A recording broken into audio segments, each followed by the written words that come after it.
नमस्कार, कैसे हैं आप लोग। तो आज की जो मेरी कहानी है ये बिल्कुल सत्य घटना पर आधारित है और मैं इसका खुद ही साक्षी हूँ। इतिहास जानता है कि ये कहानी कितनी ज़्यादा डरावनी है। सुन के शायद आपको यकीन ना हो, लेकिन ये सत्य है। चलिए शुरू करते हैं। ये बात है करीब आज से 5-6 साल पहले की। मेरा कज़िन था और मेरे कज़िन थे, आप समझ रहे हैं ना, बुआ और मामा के बच्चे बहुत सारे। तो बात कुछ ऐसी थी कि क्रिकेट हो रहा था। तो क्रिकेट में मेरे एक भैया लगते हैं, उन्होंने अपने एक कज़िन को एक छापक मार दिया। तो शायद वो कुछ चीटिंग कर रहा था, तो उन्होंने गुस्से में उसको एक छापक मार दिया, फिर 2-3 छापक और मार दिए। वो गुस्से में वहाँ से बैट को उठाया, बैट को ऐसे पटका और वहाँ से चल दिया बाहर। ये गुस्से में चलने लगा फाटक के पास। फाटक बोले तो क्रॉसिंग इसका था कि अब मैं जाके सुसाइड कर लूँगा। और he was not in his control. वो एक्चुअली मैं किसी के कंट्रोल में नहीं था, उसके साथ कुछ गलत हो चुका था। वो गुस्सा, वो मार, उसका पता नहीं क्या से क्या करा दिया। वो जाने लगता है। इधर मेरे मामा थे, मैं ऐसे नाम नहीं लेना चाहता था किसी का। तो उस मेरे कज़िन की मम्मी और मेरे मामा साथ में चल देते हैं क्रॉसिंग तक, उसको ढूंढने के लिए कहाँ चला गया वो। उसके पास पहुँचते हैं। वो करीब अप्रॉक्स 5 मिनट के अंदर इतना तेज़ गया वो कि 5 किलोमीटर डिस्टेंस गांव से उसने ऑलमोस्ट कवर कर लिए थे। क्रॉसिंग के पास पहुंचने वाला था। मामा और उसकी मम्मी उसको ज़बरदस्ती खींच के ले आए। वो आ नहीं रहा था, मुझे मरना है, मुझे अपनी जान देनी है, मुझे सुसाइड करना है वगैरह वगैरह, वो चिल्ला रहा था। अचानक से वो लोग पहुँच गए, उसको ज़बरदस्ती बाइक पे बैठाया बीच में और ज़बरदस्ती घर लेके आए। वो इसके बाद मेरे मामा के घर पे ही आया और एक चेयर पे लाकर उसको बैठा दिए। उस चेयर पे आके वो बैठ गया। उसके बाद उसने चेयर पे अपना जो हाथ ऐसे ऐसे पटकना स्टार्ट किया, बहुत ज़ोर से। गुस्सा आया था। बस ले देख के कज़िन का बुलाया जा रहा था, बुलाओ उसको, गाली दे के, गंदी गंदी गालियाँ दे के। और वो जबकि उससे बहुत छोटा है, उस कज़िन से ये छोटा था, करीब 5-6 साल का छोटा है, फिर भी उसको गंदी गंदी गाली दे के बुलाया जा रहा था। अब सब लोग घर में परेशान कि ये ऐसा बिहेव क्यों कर रहा है। लोगों को कुछ कुछ लगने लगा था कि ये नॉर्मल सा बच्चा तो नहीं है जो है, कुछ तो इसके अंदर अब आ चुका है, अजीब सी चीज़ें। वो क्या है, अभी सबको शायद डाउट था कि क्या है ये एक्चुअली में। होती गई। उधर से वो भी बहुत ज़्यादा जिद में था कि नहीं, मैं उसके पास कतई नहीं जाऊँगा, मैं नहीं जाऊँगा। मैंने मार दिया तो मार दिया, बट मैं उसके पास, चलिए मैं एक नाम ले लेता हूँ ऐसे ही। इसका नाम मान लेता हूँ ए, उसका नाम ले लेता हूँ बी। जिसने मार खाया था उसका नाम ए है और जिसने मारा था उसका नाम बी है। ए जो है ऐसे गुस्से में अपना हाथ पैर पटक के, उसकी आंखें जो बड़ी बड़ी लाल लाल, इसका चेहरा पूरा सूज गया। मतलब ये देख के आप नहीं कहेंगे कि ये ए है, ये बहुत ही ज़्यादा स्ट्रेंज हो चुका था, सब कुछ एकदम बदल चुका था। उधर वो बी जो है वो भी गुस्से में था कि नहीं मुझे नहीं जाना, वो तो जिद में था कि मुझे नहीं जाना है।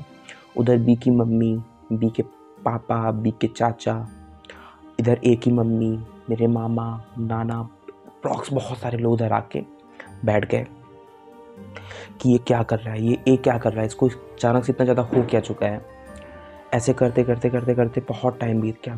तो बस मतलब शाम के करीब, बात है 7 बजे की, और रात के करीब 11 बज चुके थे। अब लोग डरने लगे थे कि क्या होने वाला है। अब इसने क्या स्टार्ट किया, इसने अपनी माँ को ही बोला, तू मुझे नहीं पहचान रही है और तूने मेरे सामने अपने सर पे घूंघट करके नहीं आया है, तेरी हिम्मत मजाल कैसे हुई कि तू मेरे सामने ऐसे आ गई, तू मेरी बहू है, मेरे घर की बहू है। एक ही मम्मी तो एकदम शॉक्ड। एक्चुअली हुआ ये था कि एक के घर में कुछ साल पहले किसी की डेथ हुई थी, तो अब उस डेथ ने इस एक की बॉडी पे कब्जा कर लिया था। जी हाँ, ये बात बिल्कुल सच है, मेरे तो गूज़बम्प्स आ जाते हैं ऐसी बातों करते करते। ऐसे हो चुका था। ए ने सारा कुछ माहौल किया, तो उसकी मम्मी ने, एक की मम्मी ने तुरंत सर पर घूंघट रखा। उसने मेरे नाना से कहा कि तुम मुझे नहीं पहचानते हो, तुम मेरी शादी में, तुम जब इनकी शादी हुई थी, एक की माँ की शादी हुई थी, तो तुम मेरे इस घर आए थे, तुम भूल गए मुझे, मेरे पैर छुओ। सब लोगों ने उसके पैर छुए। वो एकदम आउट ऑफ कंट्रोल हो गया था। वो बहुत सारी बातें ऐसी बोल रहा था जो कि शायद किसी को नहीं पता था, केवल एक को तो बिल्कुल पता नहीं था चीज़ें कि ऐसा भी हो सकता है। लेकिन जो जिसकी डेथ हुई थी, सबको लगा कि अब उसी की आत्मा ने आके इसकी बॉडी में कब्जा कर लिया है और ही जस्ट वांट रिवेंज। इसने अब वो बोल रहा है कि बी की हिम्मत कैसे हुई, गाली दे दे के बी की हिम्मत कैसे हुई मेरे घर के बच्चे को मारने की। बी की हिम्मत कैसी हुई मेरे घर के बच्चे को मारने की।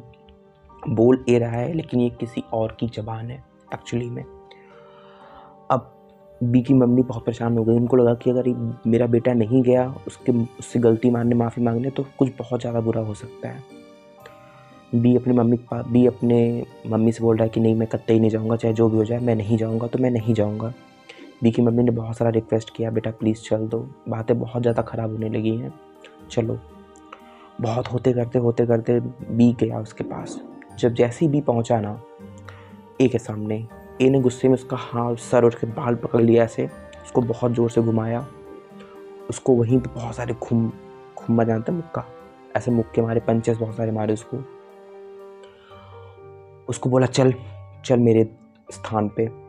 स्थान बोले तो जहाँ पे ए का घर है एक्चुअली में, वहाँ पे। अब ए वहाँ जाने लग रहा है और रात के टाइम था, ऐसे किसी घर में उस टाइम पे कार नहीं थी, तो किसी ने रेंटेड कार मंगाई, बड़ी सी कार मंगाई। सब लोग वहीं बैठे और बोले कि जो बी है, ए ने बोला कि बी को मेरे से दूर रखो, मैं कत्ते उसका मुंह नहीं देखना चाहता हूँ, उसको दूर रखो मेरे से। पर वो चले मेरे स्थान पे। सब लोग रात के करीब 2 बज गए थे। 2 बजे गाड़ी आई, ए बैठा उसमें, मेरे नाना बैठे, बहुत सारे लोग बैठे उसमें, और सब लोग बैठ के बी के स्थान पे एक बाबा का बरम था, बोले बाबा पे चल रहा है सबको। तो ए वहाँ पे गया। जैसे ही ए वहाँ पे गया, ही वॉज नॉर्मल। अब बी ने अपनी गलती मानी, सॉरी किया, बहुत सारा वो किया, मतलब बहुत ज़्यादा चीज़ें ख़राब हो चुकी थी, स्पॉइल हो चुकी थी, बट फिर भी किसी की जान नहीं गई। ये अच्छी बात है उस वाक़या में। बी ने अपनी गलती मानी, सॉरी किया, माफ़ी मांगा। फिर ए अपने घर पे ही रह गया। ए की मम्मी भी वहीं पे रह गई और आज करीब 5-6 साल हो गए। ए और बी की बात होना एकदम बंद हो गई थी, जबकि दोनों सबको पता था कि शायद ए ने अपने मर्ज़ी से कुछ नहीं किया था, उससे करवाया गया था। फिर धीरे धीरे समय होता है, समय सब कुछ बदल देता है, बगल से बगल घाव को भर देता है। अब ए और बी की बातें होने लगी हैं, हो भी क्यों ना, कज़न है, बात तो होनी है ऑब्वियसली। तो ये सच में ना इतना ज़्यादा ड्रामेटिक था, इतना ज़्यादा अनबिलीवेबल था कि जो होता उस समय ना उसके सच में एकदम बेचैन कर देता चीज़ों को, कि क्या सच में ऐसा कुछ भी होता है हमारी ज़िंदगी में, हमारे असल लाइफ में, जिसको हम कभी सोचते भी नहीं, मानते भी नहीं। क्या वो सब चीज़ें भी हो सकती हैं? तो जी हाँ, सब कुछ होता है और हुआ भी है। तो मेरे सामने हुआ था, इसलिए मुझे यकीन होता है चीज़ों पे कि हाँ, ऐसी चीज़ें होती हैं। आज भी वो चीज़ें याद आती हैं। अभी जब ये मेरे सामने होता है कभी अचानक से, तो मुझे लगता है कहीं सच में फिर उसको मारना नहीं है, उसको डाँटना नहीं है, कहीं फिर से उसके वही वाले जो भी थे उसके घर वाले एक्सपायर हुए थे वो उसके ऊपर ना आ जाएँ। हालाँकि तब से ऐसा कुछ हुआ नहीं कभी भी, लेकिन फिर भी ये डर लगती है कि होने जाए हमारे साथ फिर से। तो ये कहानी एक कहानी नहीं है, सच में एक इतिहास है जो कि हुआ है, घटना पर आधारित है और मेरे घर की बात है। तो होपफुली आपको ये कहानी अच्छी लगी होगी। अच्छी लगी होगी तो प्लीज़ चैनल को सब्सक्राइब कीजिएगा, वीडियो को लाइक कीजिएगा। मिलेंगे फिर से एक नई कहानी में। अब शायद मेरी पर्सनल कहानी ना हो, मतलब जिसको मैं जानता हूँ, कुछ नई कहानियों पे बात करेंगे। Thanks for the watching.